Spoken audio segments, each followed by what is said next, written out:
மத்தேயு நற்செய்தி நூல் 5ஆம் அதிகாரம் 5வது வசனத்தில் ஆண்டவராகிய இயேசு கிறிஸ்து கூறுகிறார், சார்ந்த குணமுள்ளவர்கள் பாக்கியவான்கள், அவர்கள் பூமியை சுதந்தரித்துக் கொள்வார்கள்.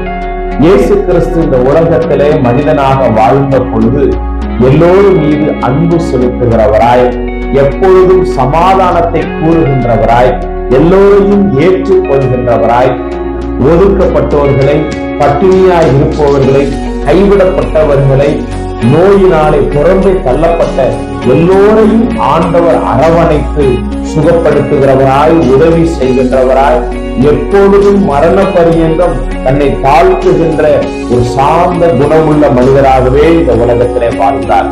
அவருடைய இரத்தத்தினாலே மீட்பை பெற்றுக்கொண்ட நாம் ஒவ்வொருவரும் அன்பு செலுத்துகின்றவராய், எல்லோரையும் ஏற்றுக்கொள்ளுகின்ற மக்களாய், ஒருவருக்கொருவர் உதவி செய்கின்றவர்களாய், சமாதானத்தை உண்டு பண்ணுகிறவர்களாய், எல்லோரையும் அரவணைத்து எப்பொழுதும் எல்லாருக்காகவும் நம்முடைய நலம் கருதாது பிறருக்காக உதவி செய்கின்ற மனிதர்களாய் நாம் வாழும் பொழுது நிச்சயமாகவே சார்ந்த குணத்தின் அடையாளமாக நாம் ஒவ்வொருவரும் வாழ்வோம்.